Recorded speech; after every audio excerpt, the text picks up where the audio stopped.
Hi everyone, welcome back to the Canner Coach. I'm Emily Huber, and today we are going to be talking about how our bodies are an instrument and how it's important to take care of them. So today we'll be talking about 6 tips on how to take care of our health so that we can sing in the most healthy and effective way. Let's get started.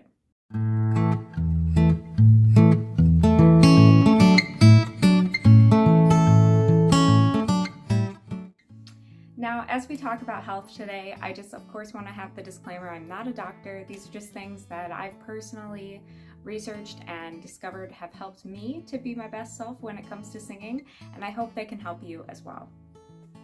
So, tip number 1 is to make sure that we're getting enough sleep.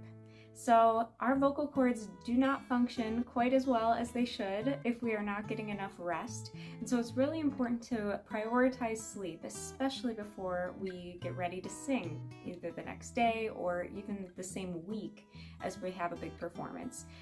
So obviously, as we're getting ready for Sunday, we want to make sure that we're getting a great night's sleep the night before, Saturday night, so that we can do our best work on Sunday.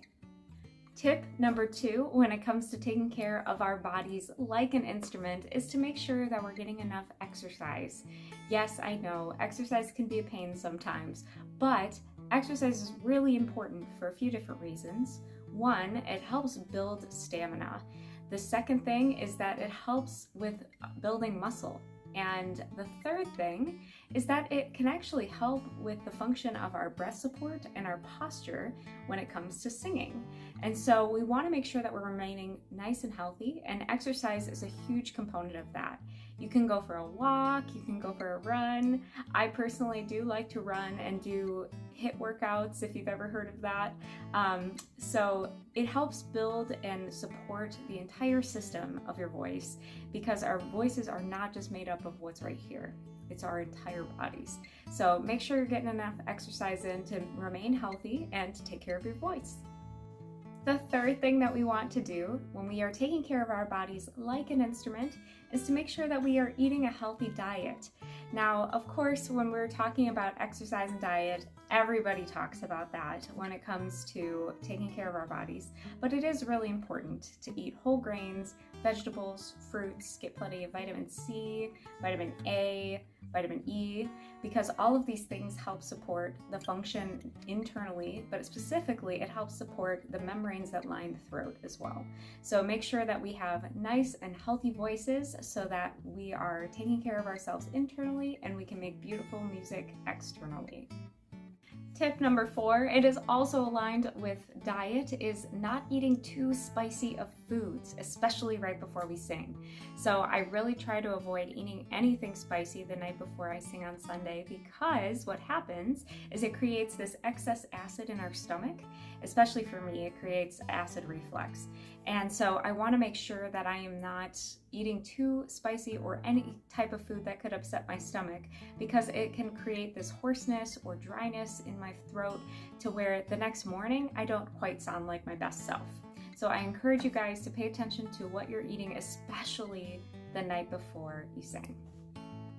Tip number 5 is to make sure we are washing our hands. It's something so simple and something that we forget to do a lot of the time, but make sure that we're washing our hands so that we don't get sick. So sickness and illness can really put us out, not only with our everyday lives, but it can really affect our voices. It can make our voices sound hoarse. It can make them sound tired. We can sound very fatigued, and so getting sick is not ideal. So we really want to make sure that we're washing our hands and taking those preventative steps to make sure we avoid illness as best we can. And tip number 6 is to make sure to avoid smoking and also secondhand smoke as best we can. So if you are walking down the street, I know sometimes when I'm in a city there's a lot of smoking going on, and so I, to the best of my ability, try to avoid walking through the smoke clouds or things like that, because what that does is it not only affects our lungs, but it actually can affect our voices too, and creates a hoarseness and creates just not our best sound. So I would recommend for health-wise, but also just taking care of your voice, to not smoke or expose yourself to secondhand smoke. Again, all of these tips come from my own personal research and experience, and I am not a doctor, so please, if you have specific medical questions, of course, talk to your doctor about those things. But all of these things have helped to support a healthy voice for myself, and so I hope that they will help you as well. Thank you guys so much for watching today. Don't forget to like and subscribe, leave me a comment down below, and I look forward to seeing you all next week. God bless you.